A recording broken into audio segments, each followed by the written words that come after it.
బియ్యము మినపప్పుతోటే కొన్ని వందల రెసిపీలు చేయొచ్చు. ఒక పొంగల్ లాగా దాన్ని చోర్ అంటారు. కంపల్సరీ ప్రతి వంటల్లో కొంచెం వేసుకుంటే మనకి ఎటువంటి రోగాలు రాకుండా కాపాడే ఆ శక్తి ఈ వెల్లుల్లిలో ఉంటుంది. ఇలా కొంచెం సేపు కుక్ అవుతున్నప్పుడు జీడిపప్పు, మినపప్పు చోర్ అంటే పొంగల్ లాగా చేసేసుకున్నాం. చాలా వేడిగా ఉంది.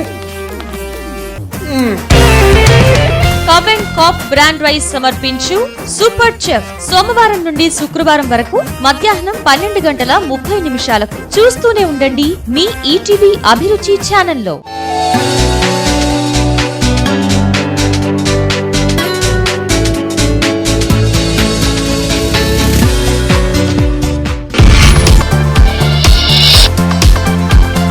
ఈటీవీ అభిరుచి మీ వంటింటి నేస్తం.